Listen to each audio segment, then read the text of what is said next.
Bismillahirrahmanirrahim. Today we are going to discuss about Hamiltonian mechanics and Hamilton's principle. इससे पहले हम Newtonian mechanics और उसके बाद लेग्रेंजियन मैकेनिक्स जो है उसको डिस्कस कर चुके हैं और अब हम हैमिल्टोनियन मैकेनिक्स की तरफ बढ़ेंगे जो कि एक इम्पॉर्टेंट फॉर्मलिज्म है क्लासिकल मैकेनिक्स के अंदर। अब न्यूटोनियन मैकेनिक्स और लेग्रेंजियन मैकेनिक्स के अंदर जो बेसिक डिफरेंस था वो हमने ये देखा कि जहाँ पे न्यूटोनियन मैकेनिक्स के अंदर हमें इंटरनल फोर्सेस और एक्सटर्नल फोर्सेस यानी दोनों तरह की फोर्सेस को हम कंसीडर करते थे, वहाँ पे हम कंस्ट्रेंट फोर्सेस जो हैं उनको भी कंसीडर करते थे। यानी एक्सटर्नल फोर्सेस के साथ साथ इंटरनल फोर्सेस और कंस्ट्रेंट फोर्सेस भी, जिनमें इंटरनल फोर्सेस में ही शामिल हैं, उनको भी हम कंसीडर करते थे, उनको भी हमें इवेलुएट करना पड़ता था। लेकिन लेग्रेंजियन मैकेनिक्स के अंदर हम लोगों ने सिर्फ और सिर्फ एक्सटर्नल फोर्सेस को ही कंसीडर किया। ठीक है, अब वो किस तरह से कि हमने कोऑर्डिनेट्स की बजाय, यानी जो आपके पास आम जनरल कोऑर्डिनेट्स होते हैं उनकी बजाय हमने जनरलाइज्ड कोऑर्डिनेट्स का इस्तेमाल किया। क्योंकि जब हमने कंस्ट्रेंट्स के प्रॉब्लम पढ़े थे तो वहाँ पे हमने ये कहा था कि आपके पास जो कंस्ट्रेंट्स के प्रॉब्लम्स हैं उनको रिड्यूस किया जा सकता है by the introduction of generalised coordinates. और आपने देखा होगा कि लेग्रेंजियन इक्वेशन के अंदर हमने जहाँ पे भी उसको सेट किया वहाँ पे हमने जनरलाइज्ड कोऑर्डिनेट्स का इस्तेमाल किया। वो जनरलाइज्ड कोऑर्डिनेट्स कभी आर थे हमारे पास, कभी वो थीटा थे यानी एंगल की फॉर्म में थे, कभी फाई एंगल की फॉर्म में थे। यानी जनरलाइज्ड कोऑर्डिनेट्स का इस्तेमाल करने से जो कंस्ट्रेंट फोर्सेस थी या इंटरनल फोर्सेस थी उनको हमने निगलेक्ट कर दिया। ठीक है, तो एक ये हमारे पास एडवांटेज था लेग्रेंजियन मैकेनिक्स का कि वहाँ पे हमें जनरलाइज्ड कोऑर्डिनेट्स का इंट्रोडक्शन करवाने की वजह से, ये जनरलाइज्ड कोऑर्डिनेट्स को वहाँ पे पुट करने की वजह से कंस्ट्रेंट फोर्सेस या इंटरनल फोर्सेस से हमें निजात मिल गई। दूसरे नंबर पे ये हुआ कि जहाँ पे न्यूटोनियन मैकेनिक्स के अंदर, न्यूटोनियन मैकेनिक्स की जो बेस है, जो उसका सेंट्रल पॉइंट है, वो बेसिकली हमारे पास न्यूटन सेकेंड लॉ है। और न्यूटन सेकेंड लॉ के अंदर फोर्स और मोमेंटम इंटर होते हैं जो कि वेक्टर क्वांटिटीज़ हैं। तो इसका मतलब वहाँ पे उसे हमें वेक्टोरियली भी डील करना पड़ता है, डायरेक्शंस जो है उनको भी मैटर करना पड़ता है। ठीक है, लेकिन जब हम बात करते हैं लेग्रेंजियन मैकेनिक्स की, तो लेग्रेंजियन इक्वेशन जो है उसके अंदर लेग्रेंजियन जो कि डिफरेंस होता है काइनेटिक एनर्जी और पोटेंशियल एनर्जी का। यानी न्यूटोनियन मैकेनिक्स के अंदर हम फोर्स मोमेंटम अप्रोच को देखते हैं और लेग्रेंजियन मैकेनिक्स के अंदर हम वर्क एनर्जी प्रिंसिपल जो है उसको बेसिकली कंसीडर करते हैं। तो वर्क और एनर्जीज जो हैं बेसिकली ये हमारे पास स्केलर क्वांटिटीज़ हैं। तो दूसरा एडवांटेज जो हमें ये हुआ लेग्रेंजियन मैकेनिक्स के अंदर कि हमें एक स्केलर फंक्शन मिल गया जो कि काइनेटिक एनर्जी और पोटेंशियल एनर्जी का डिफरेंस था और हमें वेक्टोरियली किसी भी सिस्टम को डील नहीं करना पड़ा। अब लेग्रेंजियन और न्यूटोनियन मैकेनिक्स को डिस्कस करने के बाद अब हम हैमिल्टोनियन मैकेनिक्स जो है उसको डिस्कस करेंगे। आज के लेक्चर में हम हैमिल्टोनियन मैकेनिक्स जो है उसका बेसिक इंट्रोडक्शन देखेंगे।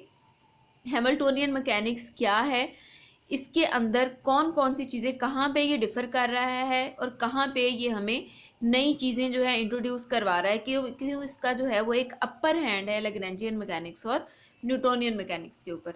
और उसके बाद हम लोग हैमिल्टन्स प्रिंसिपल भी पढ़ेंगे। हैमिल्टन प्रिंसिपल की बेसिस पे आगे चल के हम लेग्रेंजियन इक्वेशन भी ड्राइव करेंगे, हैमिल्टन्स इक्वेशन भी ड्राइव करेंगे, जो कि बेसिकली एक इम्पॉर्टेंट रोल प्ले करती है हैमिल्टन मैकेनिक्स के अंदर। तो सबसे पहले हम इसका इंट्रोडक्शन देखते हैं।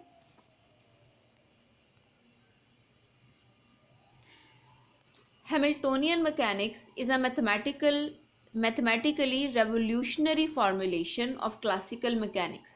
ये एक रेवोल्यूशनरी यानी इनकलाब बर्पा कर देने वाली जो है वो एक फॉर्मूलेशन थी क्लासिकल मैकेनिक्स के अंदर।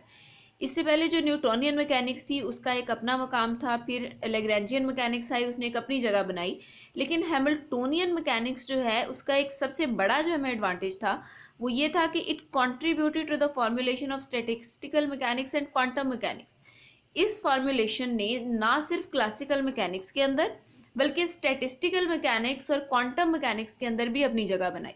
यानी क्लासिकल के अलावा जो आपके पास क्वांटम अप्रोचेस हैं या स्टैटिस्टिकल मैकेनिक्स हैं, वहाँ पे भी हम हैमिल्टोनियन जो फॉर्मुलेशन है, हैमिल्टोनियन इक्वेशन है, हैमिल्टन प्रिंसिपल है, उनका वहाँ पे भी इस्तेमाल कर सकते हैं। तो इसलिए हमने कहा कि ये एक रेवोल्यूशनरी फॉर्मुलेशन थी जिसने ना सिर्फ क्लासिकल मैकेनिक्स के अंदर बल्कि क्वांटम मैकेनिक्स और स्टैटिस्टिकल मैकेनिक्स के अंदर भी अपनी जगह बनाई। Hamiltonian mechanics was first formulated by William Rowan Hamilton. Hamilton के नाम के बाद हमने उसको हैमिल्टोनियन मैकेनिक्स का नाम दिया है। 1833 के अंदर W.R. हैमिल्टन ने इस फॉर्मुलेशन को इंट्रोड्यूस करवाया था। Starting from Lagrangian mechanics, a previous reformulation of classical mechanics introduced by Joseph Louis Lagrange in 1788। अब हैमिल्टोनियन फार्मूलेशन जो है उसका भी स्टार्ट उसने लैग्रेंजियन मैकेनिक्स से लिया। यानी हैमिल्टोनियन मैकेनिक्स आगे चल के आप हैमिल्टोनियन प्रिंसिपल पढ़ेंगे तो उसके अंदर हम लैग्रेंजियन का ही इस्तेमाल करते हैं। हमारा जो ऑपरेटर है, हमारा जो फंक्शन था, जो कि डिफरेंस था काइनेटिक और पोटेंशियल एनर्जी का, उसी की बेसिस से या उसी से स्टार्ट करते हुए हैमिल्टोनियन ने जो है वो हैमिल्टोनियन मैकेनिक्स का इस फॉर्मुलेशन का आगाज़ किया। और जो लैग्रेंजियन मैकेनिक्स थी, ये उसके बारे में बात हो रही है। It was a previous reformulation. पहले आपके पास न्यूटोनियन मैकेनिक्स थी, फिर क्लासिकल मैकेनिक्स को रीफॉर्मुलेट किया गया, दोबारा से नई सेट ऑफ इक्वेशंस दी गई और वो आपके पास लैग्रेंजियन मैकेनिक्स के अंदर थी। और 1788 में J.L. लैग्रांज जो थी उसने ये इंट्रोड्यूस करवाई थी। और उसके बाद 1833 में जब हैमिल्टोनियन मैकेनिक्स जो है उसको इंट्रोड्यूस करवाया गया तो उसका स्टार्ट या उसकी जो बेसिस थी वो भी लैग्रेंजियन मैकेनिक्स थी। Like Lagrangian mechanics, Hamiltonian mechanics is equivalent to Newton's laws of motion in the framework of classical mechanics। अब जिस तरह हमने कहा था कि जिस तरह न्यूटन सेकेंड लॉ है उसको हम यूज़ करते हैं फाइंड करने के लिए equation of motion for different symmetries, इसी तरह जो लैग्रेंजियन इक्वेशन थी उसको भी हमने इस्तेमाल किया to find the equation of motion for different symmetries. यानी जो रोल न्यूटोनियन मैकेनिक्स के अंदर न्यूटन लॉज का था, वो जो रोल लैग्रेंजियन मैकेनिक्स के अंदर लैग्रेंजियन इक्वेशन का था, हैमिल्टोनियन मैकेनिक्स के अंदर भी जो आपका हैमिल्टन प्रिंसिपल है उससे हम फिर हैमिल्टन इक्वेशंस ड्राइव करते हैं, उनकी वही जगह है। यानी जो काम हम न्यूटन लॉ से लेते रहे हैं न्यूटोनियन मैकेनिक्स के अंदर, लैग्रेंजियन इक्वेशन से लेते रहे हैं लैग्रेंजियन मैकेनिक्स के अंदर, उसी के पैरेलल आपके पास हैमिल्टोनियन मैकेनिक्स जो है उसकी भी वही जगह होगी। In Hamiltonian mechanics, a classical physical system is described by a set of canonical coordinates r is equal to qp। जहाँ पे हम बात करते हैं न्यूटोनियन मैकेनिक्स की तो वहाँ पे हम सिंपली जनरल कोऑर्डिनेट्स लेते हैं जो कि हमारे पास कार्टेशियन कोऑर्डिनेट्स होते हैं, स्फेरिकल या पोलर कोऑर्डिनेट्स। यानी सिर्फ डिस्टेंस की टर्म्स में हम एक्स वाई जी 3 कोऑर्डिनेट्स लेते हैं अगर हम कार्टेशियन कोऑर्डिनेट सिस्टम की बात करें। फिर जब हम बड़े लैग्रेंजियन मैकेनिक्स की तरफ, तो वहाँ पे हमने एक फ़िज़िकल सिस्टम को जनरल कोऑर्डिनेट्स की मदद से नहीं बल्कि जनरलाइज्ड कोऑर्डिनेट्स की मदद से डिस्क्राइब किया। और हमने कहा कि जो जनरलाइज्ड कोऑर्डिनेट्स हैं, they may be the distance, they may be angle, they may be energy, they may be momentum. तो जनरलाइज्ड कोऑर्डिनेट्स की मदद से हमने किसी भी सिस्टम की पोजीशन को, उसकी कॉन्फ़िगरेशन को बयान किया। और जब हम हैमिल्टोनियन मैकेनिक्स के अंदर किसी भी सिस्टम को डिस्कस करेंगे तो उसकी कॉन्फ़िगरेशन या उसकी पोजीशन हम कैनोनिकल कोऑर्डिनेट्स की मदद से बयान करते हैं। और कैनोनिकल कोऑर्डिनेट्स क्या हैं? ये हमारे पास फंक्शन होते हैं जनरलाइज्ड कोऑर्डिनेट्स का और मोमेंटम का। यानी यहाँ पे दो चीज़ें अपीयर होती हैं, एक आपके पास जनरलाइज्ड कोऑर्डिनेट्स q और दूसरा कॉन्जुगेट मोमेंटम, इसको हम कहते हैं, इसको हम आगे डिफाइन भी करेंगे। यानी जनरलाइज्ड कोऑर्डिनेट्स और कॉन्जुगेट मोमेंटम, इन दोनों चीज़ों की मदद से हम किसी भी ऑब्जेक्ट की जो पोजीशन है उसको डिस्क्राइब करते हैं। यानी जिस तरह से अगर हम यूजुअली बात करें न्यूटोनियन मैकेनिक्स की तो वहाँ पे आप जब पोजीशन वेक्टर r डिफाइन करते हैं तो वो बेसिकली एक्स वाई जी 3 लेंथ कोऑर्डिनेट्स का जो है वो सम होता है। तो एक्स आई हैट प्लस वाई जे हैट प्लस जी के हैट। और जब हमने लैग्रेंजियन मैकेनिक्स की बात करी तो वहाँ पे हमने क्यू ऑफ जे या क्यू ऑफ आई का इस्तेमाल किया, वो जनरलाइज्ड कोऑर्डिनेट्स थे। और यहाँ पे जब हम किसी सिस्टम को डिस्क्राइब करेंगे तो हम क्यू वही जनरलाइज्ड कोऑर्डिनेट्स का भी इस्तेमाल करेंगे क्योंकि हैमिल्टोनियन मैकेनिक्स की बेसिस ही आपके पास लैग्रेंजियन मैकेनिक्स है। और उसके साथ एक नई चीज़ हम यहाँ पे इंट्रोड्यूस करवाएंगे, that is conjugate momentum. The Qj are called generalized coordinates and are chosen so as to eliminate the constraints or to take advantage of the symmetries of the problem। यानी जिस तरह हमने स्टार्ट में बात की कि generalised coordinates introduce करवाने से क्या हुआ कि जो कंस्ट्रेंट्स के प्रॉब्लम्स थे, जो कंस्ट्रेंट फोर्सेस या कंस्ट्रेंट इक्वेशंस अपेयर होती थी, उनको वहाँ से ख़त्म कर दिया गया और हमने सिर्फ और सिर्फ एक्सटर्नल फोर्सेस को ही कंसीडर किया। बिल्कुल उसी तरह यहाँ पे भी हम जनरलाइज्ड कोऑर्डिनेट्स का इस्तेमाल करेंगे ताकि हमें सिर्फ और सिर्फ एक्सटर्नल फोर्सेस को कंसीडर करना पड़े, कंस्ट्रेंट फोर्सेस को या दूसरी इंटरनल फोर्सेस को हम अपनी फॉर्मुलेशन के अंदर, अपनी कैलकुलेशन के अंदर यूज़ ना करें. And pi are their conjugate momenta. Momenta is the sum of momentum. उसको conjugate momentum का नाम दिया गया. अब conjugate momentum क्या है? If qj where j is from 1 2 and so on, जो आपके पास different set of generalized coordinates हो सकते हैं, are generalized coordinates of classical dynamical system. Dynamical means a moving system. And L is its Lagrangian. अगर L इसका Lagrangian हो और qj इसके generalized coordinates हों, the momentum conjugate to qj is partial L over partial qj. तो momentum conjugate जो है वो हमें कहाँ से मिलता है? अगर हम लेग्रेंजियन का पार्शियल डेरिवेटिव लें with respect to generalised coordinates, और ये मोमेंटम की डायमेंशंस देता है. That is why we have named it momentum. और इसको हम ऑब्टेन कहाँ से करते हैं? Partial L over partial Q j से.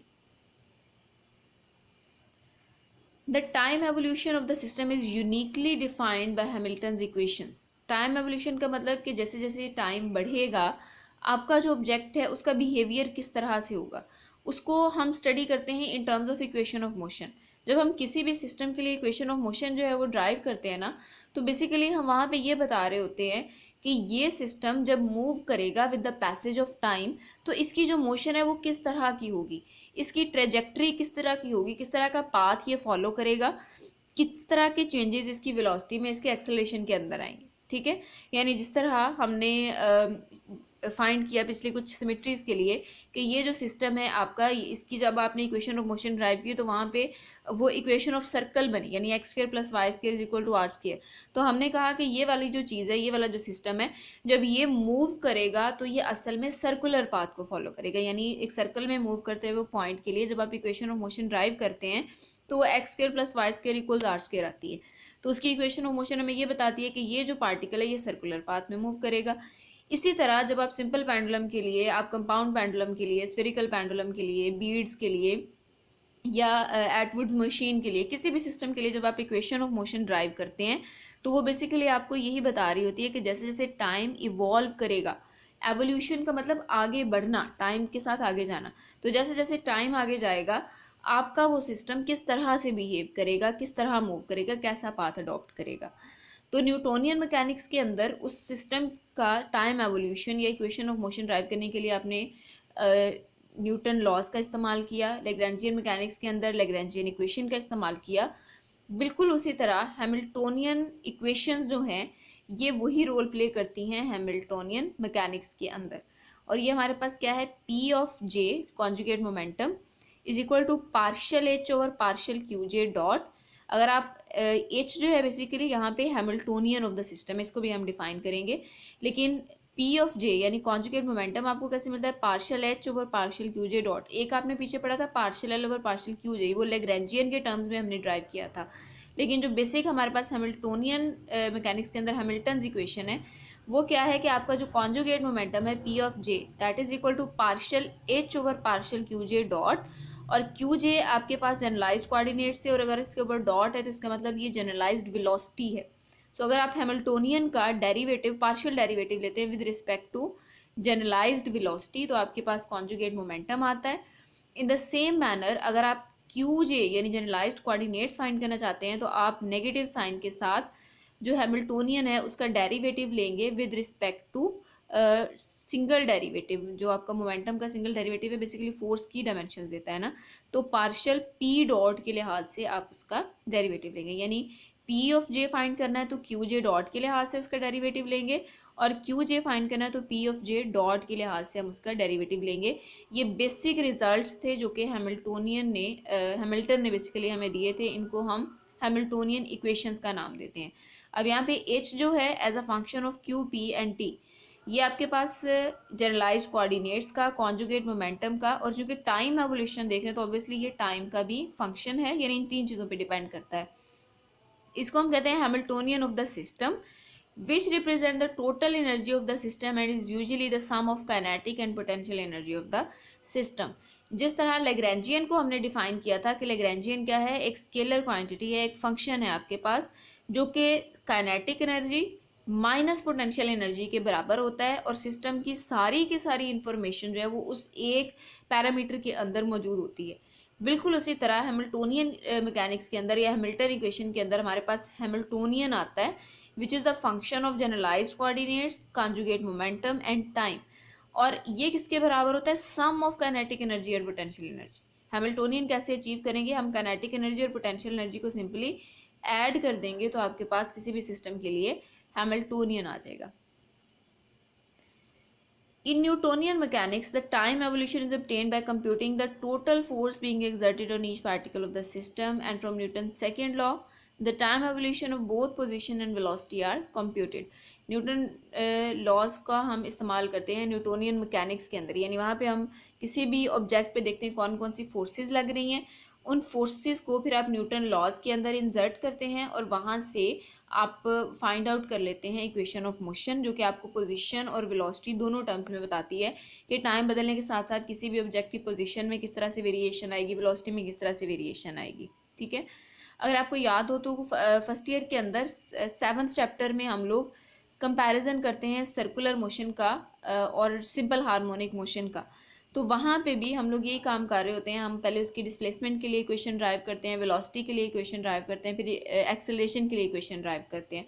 तो वो बेसिकली न्यूटोनियन मैकेनिक्स का पार्ट है जहाँ पे हम सिस्टम का एवोल्यूशन देखते हैं with respect to position and with respect to velocity के। जैसे जैसे आपका सिस्टम मूव करेगा उसके डिस्प्लेसमेंट में किस तरह से चेंज आएगा, उसकी वेलोसिटी में किस तरह से चेंज आएगा। फॉर एग्जांपल वहाँ पे जो वेलोसिटी की इक्वेशन थी वो भी इक्वेशन ऑफ मोशन है ना एक तरह से, तो वो हमें ये बता रही होती है कि जब मीन पे आपका ऑब्जेक्ट जाएगा सिंपल हार्मोनिक ऑसिलेटर, उसकी वेलोसिटी मैक्सिमम होगी, जब एक्सट्रीम पे जाएगा उस वक्त उसकी वेलोसिटी जो है वो मिनिमम होगी, जब मीन से एक्सट्रीम की तरफ आ रहा होगा वेलोसिटी बढ़ रही होगी, एक्सट्रीम से मीन की तरफ जा रहा होगा तो वेलोसिटी कम हो रही होगी। तो वहाँ पे जो वेलोसिटी की इक्वेशन है वो भी इक्वेशन ऑफ मोशन है और वो हमें वेलोसिटी के बारे में इंफॉर्मेशन दे रही होती है। तो न्यूटोनियन मैकेनिक्स के अंदर हम फोर्सेस को कंसीडर करते हैं और फोर्स की मदद से हम इक्वेशन ऑफ मोशन ड्राइव करते हैं। इसके ऑपोजिट हैमिल्टोनियन मैकेनिक्स के अंदर हम किस तरह से टाइम एवोल्यूशन को स्टडी करेंगे? It is computed by Hamiltonian by calculating Hamiltonian of the system in the generalised coordinates and inserting it into Hamiltonian equation. ठीक है, जिस तरह लैग्रेंजियन मैकेनिक्स के अंदर हम पहले सिस्टम का लैग्रेंजियन फाइंड करते थे, यानी काइनेटिक एनर्जी, पोटेंशियल एनर्जी और फिर उनका डिफरेंस लेते थे, उस लैग्रेंजियन को हम इक्वेशन ऑफ मोशन के अंदर पुट करके किसी भी सिस्टम के लिए इक्वेशन ऑफ मोशन ड्राइव कर लेते थे, लैग्रेंजियन इक्वेशन में पुट करते थे। बिल्कुल उसी तरह हैमिल्टोनियन मैकेनिक्स के अंदर हम पहले सिस्टम का हैमिल्टोनियन फाइंड करेंगे, यानी काइनेटिक एनर्जी और पोटेंशियल एनर्जी का सम इन टर्म्स ऑफ जनरलाइज, यानी वो जो काइनेटिक एनर्जी और पोटेंशियल एनर्जी हम इस्तेमाल करेंगे वहाँ पे हम जनरलाइज्ड कोऑर्डिनेट्स का इस्तेमाल करेंगे, यानी अगर वेलोसिटी हाफ mv² हमारी काइनेटिक एनर्जी है तो वहाँ पे v की जगह हम जनरलाइज्ड वेलोसिटी का इस्तेमाल करेंगे।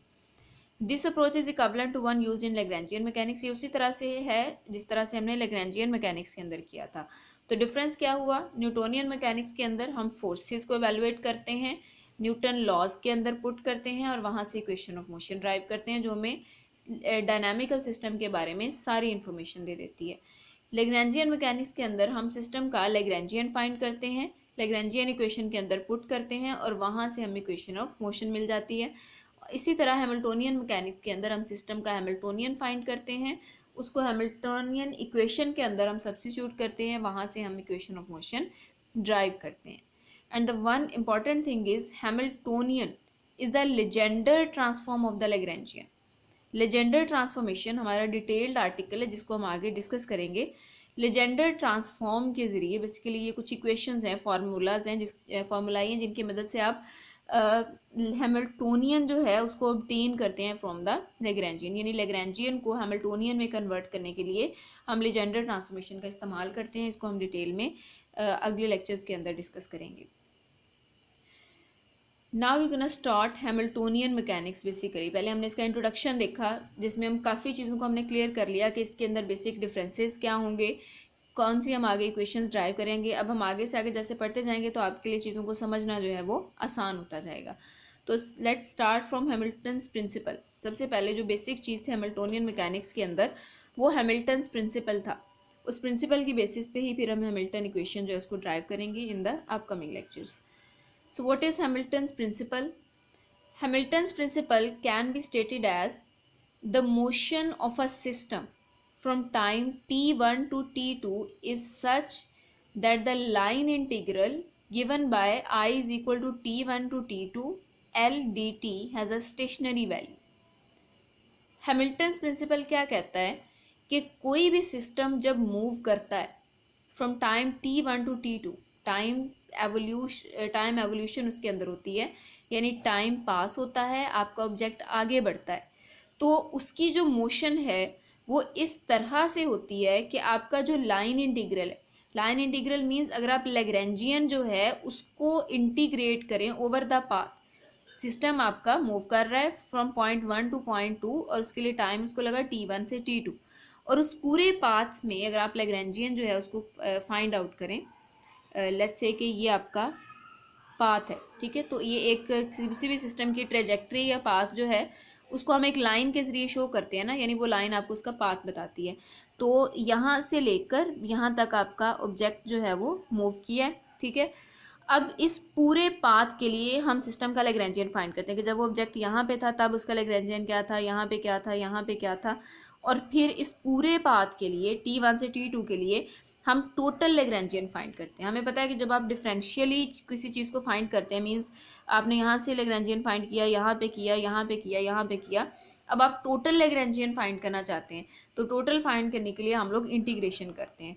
तो throughout the whole path जब हम इंटीग्रेशन लेंगे तो ये इसका लैग्रेंजियन का इंटीग्रेशन आ जाएगा t1 से t2 with respect to dt, क्योंकि हम टाइम एवोल्यूशन को स्टडी कर रहे हैं। तो ये जो लैग्रेंजियन है जिसको हमने I से रिप्रेजेंट किया है, it has a stationary value. अब स्टेशनरी वैल्यू का क्या मतलब है कि आपके पास इस लैग्रेंजियन की वैल्यू में किसी किस्म का चेंज नहीं आएगा what ever the path is adopted, यानी वो यहाँ से जाने की बजाय यहाँ से भी चला जाए, चाहे वो यहाँ से यहाँ मूव कर जाए, वो कोई सा भी पाथ फॉलो करे, तो आपका ये जो लैग्रेंजियन है इसके अंदर या टोटल आपने जो इंटीग्रेशन की है इसके अंदर किसी किस्म का चेंज नहीं आना चाहिए, इसकी वैल्यू स्टेशनरी होनी चाहिए। स्टेशनरी वैल्यू का मतलब जब आप उसके अंदर चेंज फाइंड करें, जब आप उसका चेंज फाइंड करें, चाहे आप डेरिवेटिव लें, चाहे आप डेल्टा की टर्म्स में चेंज फाइंड करें, जब आप इस आई के अंदर चेंज फाइंड करेंगे तो वो हमेशा वैल्यू आपके पास ज़ीरो आएगी, ठीक है। तो इसका मतलब कि ये जो इंटीग्रल है इसकी वैल्यू हमेशा कांस्टेंट रहेगी with the passage of time, यानी जैसे जैसे टाइम एवोल्यूट करेगा, आगे बढ़ेगा, तो किसी भी पाथ को आप अडॉप्ट करें, उस सिस्टम के लिए जो टोटल इंटीग्रल है उस पाथ के लिए यहाँ से लेकर यहाँ तक उसकी वैल्यू में कोई चेंज नहीं आएगा। इसके अलावा हम इसको इस तरह से भी डिफाइन कर सकते हैं, the actual path followed by dynamical system is that which minimise the time integral of Lagrangian. आपके पास जितने भी पॉसिबल पाथ्स हैं, ठीक है, जितने भी पॉसिबल पाथ हैं एक पॉइंट से दूसरी पॉइंट तक जाने के लिए, आपका सिस्टम वो वाला पाथ अडॉप्ट करेगा जो कि मिनिमाइज कर दे, कम से कम कर दे टाइम इंटीग्रल ऑफ लैग्रेंजियन को, यानी जिसमें आप इस लैग्रेंजियन की टोटल वैल्यू जो है वो कम से कम आए, ठीक है। तो टोटल वैल्यू कम से कम आने का मतलब कि उसके अंदर किसी भी किस्म की वेरिएशन नहीं आएगी, यानी ना तो उसके अंदर इजाफा होगा ना तो उसके अंदर कमी होगी, फिर हम कहेंगे कि it has a stationary value, ठीक है। तो out of all the possible paths, यानी जितने भी आपके पास पॉसिबल पाथ्स होंगे, आपका डायनामिकल सिस्टम उसमें से वो वाला पाथ चूज़ करेगा, नेचुरली वो चूज़ करेगा, ठीक है। ये हैमिल्टन ने या साइंटिस्ट ने उसके ऊपर लिमिटेशन नहीं लगाई कि उसने वो वाला पाथ चूज़ करे, ये उसने ऑब्जर्वेशन की कि कोई भी सिस्टम, कोई भी पार्टिकल जब नेचुरली मूव कर रहा होता है तो जितने भी अवेलेबल पाथ्स होते हैं उसमें से जो पाथ वो खुद ब खुद अडॉप्ट करता है वो वाला पाथ होता है जिसके लिए इस इंटीग्रल की वैल्यू मिनिमम आती है, इसकी वैल्यू कम से कम आती है, ठीक है। फॉर एग्जाम्पल अगर एक बॉल को आप ड्रॉप करते हैं एक सर्टन हाइट से तो वो बिल्कुल सीधा ही नीचे जाएगा ना, ज़मीन पे गिरेगा।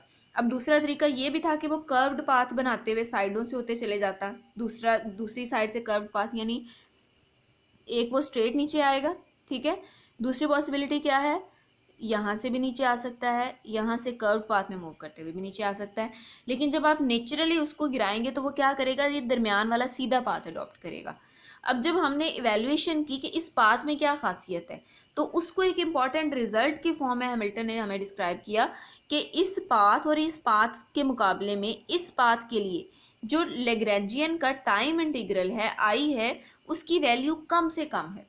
ठीक है, तो आपका जो सिस्टम है वो वाला पाथ अडॉप्ट करेगा जो कि मिनिमाइज कर दे आपके लाइन इंटीग्रल को, या लेग्रेंजियन का जब हम टोटल इंटीग्रेट करें, टोटल लेग्रेंजियन फाइंड करें, तो वो वाला पाथ आपका सिस्टम अडॉप्ट करेगा जिसके थ्रू आने में जो लेग्रेंजियन है उसकी वैल्यू कम से कम होती है। अब ये जो टाइम इंटीग्रल है लेग्रेंजियन का, इसको हम एक्शन फंक्शन या एक्शन इंटीग्रल का नाम भी देते हैं, क्योंकि ये एक्शन को यानी मोशन को जो है वो शो करता है, इसलिए इसको हम समटाइम एक्शन फंक्शन या एक्शन इंटीग्रल का नाम भी देते हैं। सो variation integral will be minimum, इसका मतलब कि उसके अंदर हमने कहा ना कि उसकी वैल्यू स्टेशनरी होनी चाहिए, तो दैट मीन्स कि जब उस इंटीग्रल के अंदर हम वेरिएशन को स्टडी करेंगे, वेरिएशन का मतलब उसमें हम चेंज फाइंड करेंगे इन टर्म्स ऑफ डेल्टा, तो डेल्टा आई जो है उसके लिए आपके पास वैल्यू 0 आएगी, क्योंकि हमने कहा कि जो लाइन इंटीग्रल है हैमिल्टन, आपके पास लेग्रेंजियन का टाइम इंटीग्रल है, उसकी वैल्यू स्टेशनरी होनी चाहिए। तो स्टेशनरी वैल्यू मींस वो ना तो मिनिमाइज होगा या ही ना ही फर्दर मैक्सिमाइज, यानी उसके अंदर किसी किस्म का चेंज नहीं आएगा। This is the basic idea behind Hamilton's principle. ठीक है, और इसी प्रिंसिपल को, ये जो स्टेटमेंट या इक्वेशन आप देख रहे हैं, this is called the mathematical form of Hamilton's principle, और इसी को जो है वो हम आगे इस्तेमाल करेंगे लेग्रेंजियन इक्वेशन ड्राइव करने के लिए, हैमिल्टन्स प्रिंसिपल ड्राइव करने के लिए। Now, Hamilton's principle is sufficient to drive equation of motion for monogenic system rather than Newton laws of motion। वही बात जो हमने पहले कर ली कि हैमिल्टन प्रिंसिपल जो है वो सफिशेंट है इक्वेशन ऑफ मोशंस ड्राइव करने के लिए, जिस तरह हम न्यूटन लॉज का इस्तेमाल करते हैं और लेग्रांजियन इक्वेशन का इस्तेमाल करते हैं, ये उसको रिप्लेस कर सकता है। It is equivalent to Euler Lagrange equation in Lagrangian mechanics and Newton laws in Newtonian mechanics. Euler Lagrange equation की कुछ एप्लीकेशंस जो मैंने आपको 4 क्वेश्चन असाइनमेंट के तौर पे दिए थे, उनके अंदर आपने आइलर लेग्रेंज इक्वेशन का इस्तेमाल किया था, यानी लेग्रेंजियन इक्वेशन जो है उसकी एक बेटर फॉर्म थी आइलर लेग्रेंज इक्वेशन। उसको भी हम इस्तेमाल करते हैं जब हमने किसी चीज़ को मिनिमाइज करना होता है। वहाँ पे भी आपने देखा होगा हमने शॉर्टेस्ट डिस्टेंस फाइंड किया या शॉर्टेस्ट टाइम फाइंड किया, तो जब भी हमने किसी एक्शन को मिनिमाइज करना होता है, कम से कम करना होता है, तो हम वहाँ पे आइलर लेग्रेंज इक्वेशन का इस्तेमाल करते हैं। तो बिल्कुल उसी तरह जो रोल आइलर लेग्रेंज इक्वेशंस का है लेग्रेंजियन मैकेनिक्स के अंदर या न्यूटन लॉज का है न्यूटोनियन मैकेनिक्स के अंदर, वही रोल आपके पास हैमिल्टन्स प्रिंसिपल का है हैमिल्टोनियन मैकेनिक्स के अंदर। अब यहाँ पे एक टर्म इस्तेमाल की है मोनोजेनिक सिस्टम। मोनोजेनिक सिस्टम वो सिस्टम होता है जिसके लिए आप एक जनरलाइज्ड पोटेंशियल से सारी की सारी एक्सटर्नल फोर्सेस, कंस्ट्रेंट फोर्सेस के अलावा सारी की सारी फोर्सेस आप उस पोटेंशियल से ड्राइव कर सकें। अब इसका क्या मतलब है, आपको अगर याद हो तो हमने पीछे पढ़ा था कि जो पोटेंशियल है, अगर हम उसका डेल्टा वी जो है, ठीक है, यानी ग्रेडियंट लेते हैं, gradient of potential is equal to applied force. इसका मतलब जो पोटेंशियल है उसका जब आप डेरिवेटिव लेते हैं विद रिस्पेक्ट टू डिस्टेंस, तो हमें फोर्स मिलती है। इसका मतलब वहाँ पे जो पोटेंशियल है जो कि डिस्टेंस का फंक्शन है, तो उसका जब आप डिस्टेंस के लिए हाथ से डेरिवेटिव लेते हैं तो आपको फोर्स मिलती है। ठीक है, अब पोटेंशियल जो है लाजमी नहीं है कि वो सिर्फ और सिर्फ डिस्टेंस का ही फंक्शन हो, ठीक है, यानी सिर्फ और सिर्फ डिस्टेंस पे डिपेंड करता हो। ठीक है, आप अगर जनरलाइज्ड कोऑर्डिनेट्स का इस्तेमाल कर रहे हैं जिसमें आपके पास एक्स की जगह थीटा अपीयर होता है, तो वहाँ पे जो आपका पोटेंशियल होगा या पोटेंशियल एनर्जी होगी वो आर के साथ साथ थीटा का भी फंक्शन होगा। और ये भी हमने पिछली एप्लीकेशंस में देखा है, कहीं पे हमने कहा कि potential is a function of r, v के साथ ब्रैकेट में हमने सिर्फ आर लिखा, कहीं पे हमने कहा potential is function of r and theta, यानी वो आर पे भी डिपेंड करता है, वो थीटा पे भी डिपेंड करता है। तो इसका मतलब जो आपका पोटेंशियल है या पोटेंशियल एनर्जी है, डिपेंडिंग अपॉन जनरलाइज्ड कोऑर्डिनेट्स, वो आर का भी फंक्शन हो सकता है, आर मतलब डिस्टेंस का फंक्शन भी हो सकता है।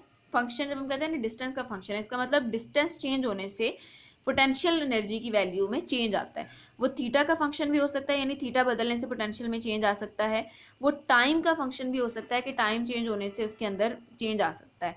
तो जहाँ पे भी आप एक पोटेंशियल उसको जब वो आपके पास पोजीशन का फंक्शन भी हो सकता है, उसमें थीटा भी आ सकता है, उसमें टाइम भी आ सकता है, यानी कोई भी जनरलाइज्ड कोऑर्डिनेट्स उसमें आ सकते हैं, तो फिर हम उसको जनरलाइज्ड पोटेंशियल का नाम देते हैं। तो उस जनरलाइज्ड पोटेंशियल का ग्रेडियंट फाइंड करके हम फोर्सेस जो हैं वो फाइंड कर सकते हैं। तो वो सारे सिस्टम्स जहाँ पे आप एक जनरलाइज्ड पोटेंशियल की मदद से सारी की सारी एक्सटर्नल फोर्सेस ड्राइव कर सकें, कंस्ट्रेंट फोर्सेस के अलावा सारी की सारी एक्सटर्नल फोर्सेस आप फाइंड कर सकें, तो उस सिस्टम को हम मोनोजेनिक सिस्टम कहते हैं। ठीक है। और आपके पास जो कंजर्वेटिव सिस्टम होता है ना, वो भी मोनोजेनिक सिस्टम की ही एक टाइप है। वहाँ पे पोटेंशियल जो है वो सिर्फ डिस्टेंस का फंक्शन होता है, और अगर वो सिर्फ डिस्टेंस का फंक्शन है तो वहाँ उसको वो कंजर्वेटिव सिस्टम कहलाएगा। और इसके अलावा वो थीटा का फंक्शन भी हो सकता है, टाइम का भी हो सकता है। तो इन जनरल जो है इस तरह के सिस्टम को हम मोनोजेनिक सिस्टम कहते हैं, जहाँ पे पोटेंशियल के ग्रेडियंट से या पोटेंशियल के डेरिवेटिव लेने से आप फोर्सेज जो है उनको फाइंड आउट कर सकते हैं। ठीक है। अब इसके ऑपोजिट क्या होंगे, कौन सी फोर्सेज ऐसी हैं जो पोटेंशियल से ड्राइव नहीं की जा सकती?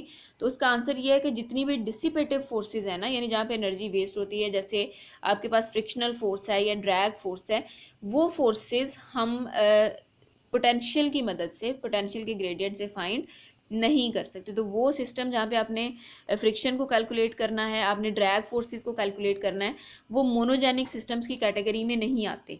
और ऐसे सिस्टम्स के लिए हम हैमिल्टन प्रिंसिपल जो है उसको अप्लाई नहीं कर सकते। ठीक है। तो हैमिल्टोनियन प्रिंसिपल जो है जो सिर्फ और सिर्फ मोनोजेनिक सिस्टम्स पर ही अप्लाई हो सकता है, यानी वो सिस्टम्स जहाँ पे आप सारी की सारी एक्सटर्नल फोर्सेस को एक्सेप्ट कंस्ट्रेंट फोर्सेस के अलावा सारी की सारी एक्सटर्नल फोर्सेस आप एक जनरलाइज्ड पोटेंशियल से ड्राइव कर सकते हैं। नेक्स्ट लेक्चर के अंदर हम इंशाल्लाह इस प्रिंसिपल को यूज़ करते हुए लैग्रेंजियन इक्वेशन जो है उसको ड्राइव करेंगे।